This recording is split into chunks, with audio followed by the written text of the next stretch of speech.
మీ వ్యాపార ప్రకటనల కోసం ఈ నంబర్ను సంప్రదించండి. నెక్స్ట్ ఎవరు సీఎం అవుతారు అనుకుంటున్నారు? కన్ఫామ్గా Jaganmohan Reddy 170, why not 175, 175 compulsory Jaganmohan Reddy గారు వస్తారు. అంటే ఎందుకు అంత కన్ఫర్మ్ గా చెప్తున్నారు? ఎందుకంటే ఏపీలో ఇప్పుడు చంద్రబాబు అయినా తర్వాత మన దత్తపుత్రుడు పీకే అయినా కూడా వీళ్ళు ఏం చేస్తారంటే కేవలం సీట్లకి పదవికి ఆశపడుతున్నారు. బట్ జగన్మోహన్ రెడ్డి గారు సంక్షేమ పాలన ద్వారా ఆల్రెడీ సభలో కూడా చెప్తున్నాడు, సిద్ధం సభలో నా యొక్క సంక్షేమ పాలన మీ వరకు చేరి మీకు లబ్ధి జరిగితేనే నాకు ఓటు వేయమని కాన్ఫిడెన్స్గా చేస్తున్నాడు, అడుగుతున్నాడు. సో అట్లా కాన్ఫిడెంట్గా అనేది చంద్రబాబు కావచ్చు, ఇంకా వీళ్ళు ఎవరైతే మన జనసేన పార్టీ వాళ్ళు కావచ్చు, అంత కాన్ఫిడెంట్గా ప్రజల గురించి ఆలోచన చేస్తున్నారు. ఎంతసేపు నాకు సీట్ కావాలి, సీఎం పదవి కావాలి, ఇదే ఆలోచన చేస్తున్నారు తప్ప ప్రజల గురించి ఆలోచన చేస్తలేరు. సో జగన్ గారు మద్యపానం పూర్తిగా నిషేధిస్తేనే ఓట్లు ఆడడానికి వస్తాను, మరి ఇప్పుడు ఎందుకు ఓట్లు ఎవరు ఏది మద్యపానమా? సో మద్యపానం అనేది ఇంకా మా తెలంగాణలో కూడా అదే ఉంది. సో ఎక్కడో ఒకటి మిస్టేక్ అయితేనే ఉంటుంది. ఊరికి ఒక మద్యపానం ఉండేది, ఇప్పుడు వీధికి ఒకటి కింద ఉన్నది. ఎక్కడ ఏపీలోనా? మీరు మద్యపానందే చూస్తున్నారు కానీ సో ఏదైతే సంక్షేమ పాలన ఉందో అది చూస్తలేరు మీరు, అది కూడా చూడాలి కదా. సో రేట్లు పెరిగిపోయినాయి కదండి, సంక్షేమ పాలన రేట్లు అంటే చూడండి, మన ఏపీలో కాదు టోటల్ మన ఇండియాలో సెంట్రల్ గవర్నమెంటే రేట్స్ అన్ని ఇంక్రీజ్ చేసేసింది. సో ఇండివిజువల్ ఏపీ మాత్రమే పెంచలేదు కదా. అంటే ఇప్పుడు ఇక్కడ పెట్రోల్ 109 110 అంటే 1 రూపీ ఎక్స్ట్రానే ఉంది. పెట్రోల్ ఎక్కడైనా కూడా భయ్యా, పెట్రోల్ ఇండియాలో ఎక్కడైనా అదే రేట్స్ ఉన్నాయి. కేంద్రం ఏదైతే ఇప్పుడు పాయింట్కి వద్దాము, మన తెలంగాణ తర్వాత ఏపీ ఎప్పుడైతే డివైడ్ అయిందో మనకి ఏపీకి రావాల్సిన హోదా అనేది రాలేదు. సో అక్కడ ఎకనామికల్ పరంగా చాలా లో అయిపోయింది ఏపీ అనేది. సో అందుకోసం వాళ్ళు ఇంక్రీజ్ చేయడంలో పెద్ద సమస్య లేదు, ఇంక్రీజ్ చేసి ప్రజలకే పంచుతున్నారు తప్ప ఏదో వాళ్ళు సొంత లబ్ధి కోసమే చేస్తున్నారు కదా. ఇప్పుడు లాస్ట్ టైం పవన్ కళ్యాణ్ ఓడిపోయారు కదా, ఈసారి పవన్ కళ్యాణ్ 3 స్థానాల్లో పోటీ చేస్తారని మాట వస్తుంది. ఎక్కడ పోటీ చేస్తే నెగ్గచ్చు అంటారు? నెగ్గుతారా నెగ్గరా అసలు? భయ్యా ఏపీలో 100కి 100% 175 అనేది కంపల్సరీ వైసీపీ మాత్రమే వస్తుంది. అక్కడ ఏ జనసేనకి స్థానం లేదు, టీడీపీకి స్థానం లేదు, తర్వాత ఎవరికి స్థానం లేదు. ఎందుకు అంటే ఇప్పుడు మన ఏదైతే జనసేన ఉందో జనసేనకి క్యాడర్ లేదు, తర్వాత అక్కడ కార్యకర్త లేదు. మొన్న సిద్ధం సభ పెడితే కనుక మేము సంసిద్ధం అని పెడుతున్నారు, కేవలం బ్యానర్లు పెడుతున్నారు తప్ప ఏమైనా క్యాండిడేట్ నిలబెట్టి చెప్తున్నారా మేము సిద్ధంగా ఉన్నాము, 170 నియోజకవర్గంలో కాన్స్టిట్యున్సీలో మేము ఇంతమంది మేము లీడర్లు నిలబెట్టామని ఉన్నారా? అవును భయ్య, వాళ్ళు పొత్తులు చేసుకుంటున్నారు తప్ప కాన్ఫిడెంట్ గా లిస్ట్ అనేది రిలీజ్ చేయాలా, మా తరపు నుంచి అభ్యర్థి ఇతను ఉన్నాడు నిలబెడుతున్నామని కాన్ఫిడెంట్ గా చెప్పాలి. ఏమైనా సభలు పెట్టాలా, ఏమైనా ప్రజల గురించి ఏమైనా ఆలోచన చేస్తున్నారు. నెంబర్ 1. ఇంకోటి ఏంటంటే వాళ్ళు ఉండేది ఎక్కడ భయ్యా?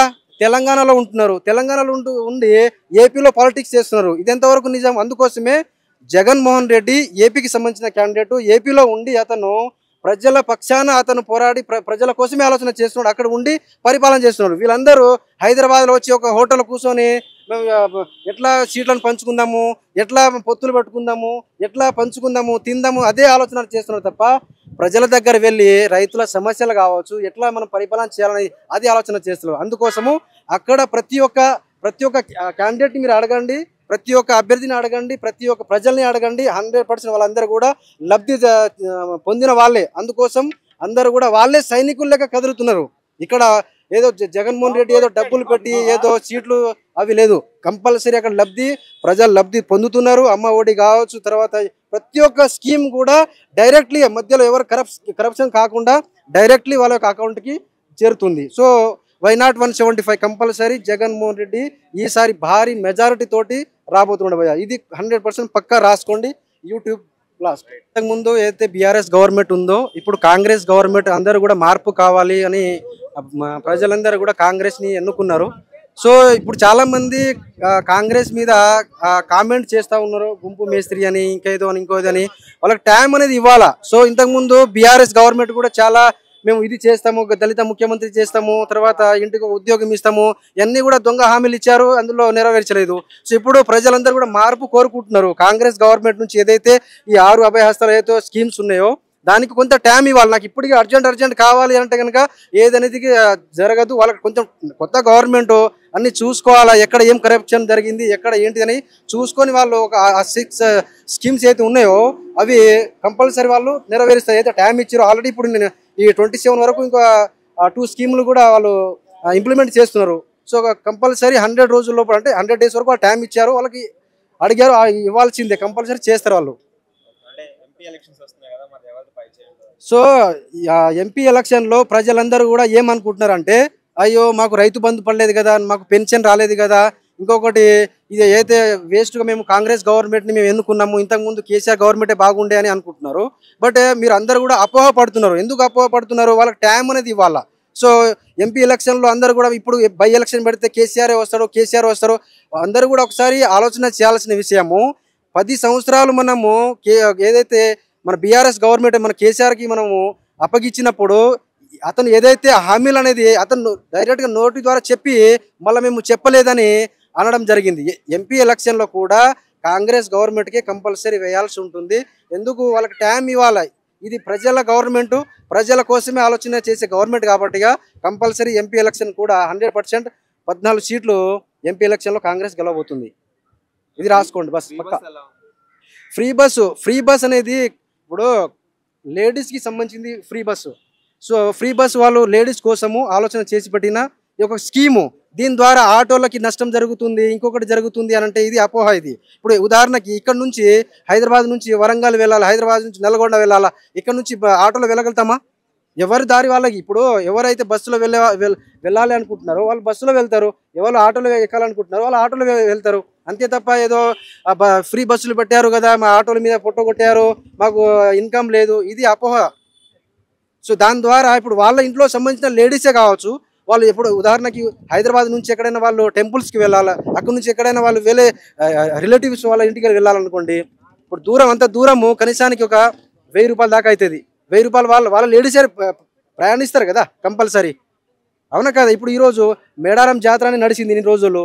ఇక్కడ నుంచి ఎక్కడెక్కడో వేరే మారుమూల ప్రాంతాల నుంచి లేడీస్ వచ్చారు. అదే మనం సొంతంగా పెట్టుకొని పోవాలంటే ఎంత ఖర్చు అవుతుంది? కనీసానికి ఒక్కొక్క కుటుంబం నుంచి ఒక 2000 3000 ఖర్చు కంపల్సరీ అవుతుంది. మరి ఈ గవర్నమెంట్ వచ్చి సేవ అయిందన్నట్టే కదా. అంటే డబ్బు ఉన్నోళ్ళు కూడా వెళ్తారు కదా, జాబ్ ఉన్నోళ్ళు కూడా, డబ్బు లేని వాళ్ళు ఒకటే వెళ్తే బాగుంటాయి కదా. అవును, మీరు చెప్పేదానికి ఎక్కడ అంటే డబ్బు ఉన్నోళ్ళు కానీ జాబ్ ఉన్నోళ్ళు కూడా పోతారు కదా, దానివల్ల గవర్నమెంట్ కే నష్టం కదా. ఎక్కడ నష్టం అవుతుంది? డబ్బు ఉన్న వాళ్ళు కార్లో వెళ్తారు, వాళ్ళు బస్సులో అలా కూడా వెళ్తున్నారు కదా. ఇది చూడండి, వాళ్ళ చాయిస్. అది పేదోళ్ళకు కూడా మనం ఇప్పుడు నెగిటివ్ ఎందుకు ఆలోచన చేయాలి, పాజిటివ్ చేయొచ్చు కదా. ఏమంటుందంటే డబ్బు లేని వాళ్ళకి తక్కువ డబ్బు ఉన్న వాళ్ళు ఏం చేస్తారంటే వాళ్ళు లగ్జరీ లైఫ్ ని కోరుకుంటారు, కార్లు వెళ్తారు, అఫీషియల్ గా ఏదైనా ట్రావెల్స్ ని మాట్లాడుకుని వెళ్తారు. ఇంత రద్దీలో వాళ్ళు వెళ్ళడానికి వెళ్ళొచ్చు, ఎవరి చాయిస్ వాళ్ళది, మనం కాదని చెప్పడానికి లేదు.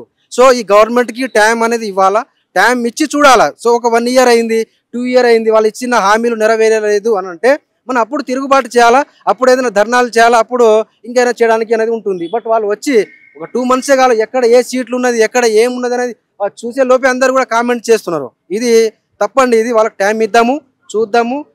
మనకు గవర్నమెంట్ కాబట్టి మనం సపోర్ట్ చేద్దాము, అందరికి లబ్ధి జరుగుతుంది. Okay, thank you. పథకాలు మన సొమ్ము మనకే ఇస్తున్నాడు ఆయనే. అంతా ఇప్పుడు 10 లక్షల కోట్లు అప్పు చేశాడు. డబ్బు లేదా అప్పు చేసి చేస్తున్నాడే కానీ ఆయన అయితే ఏదో ఇన్కమ్ పెంచి అయితే ఏం చేయలేదని నేను అనుకుంటున్నాను. అంటే హాస్పిటల్స్ అండ్ అలాగే స్కూల్స్ మెయిన్గా డెవలప్ చేసామని చెప్పేసి అంటున్నారు. అంటే నాడు డెవలప్ అయినాయా? అన్నీ అంటున్నారు కానీ బట్ కొన్ని స్కూల్స్ డెవలప్ అయ్యాయి. బట్ దాదాపు కొన్ని 2000-3000 స్కూల్ వరకు మూతపడ్డాయి. ఆ డెవలప్మెంట్ స్కూల్ మూతపడవు కదా. అమ్మఒడి అన్నీ ఏమి ఇచ్చినా కూడా గవర్నమెంట్ స్కూల్స్ మూతపడ్డాయి కానీ ఆయన ఎక్స్ట్రా చేసిండేది అయితే ఏమీ లేదు. పైగా మెగా డిఎస్సి అన్నాడు, అవి కూడా ఏది ఫిల్ చేయలేదు ఉద్యోగాలు అయితే. అన్ని చోట్ల మోసమే. సిపిఎస్ రద్దు చేస్తున్నాడు, అది మోసమే. అంటే అభివృద్ధి జరిగింటేనే ఓటేయండి అన్న అంటున్నారు కదా.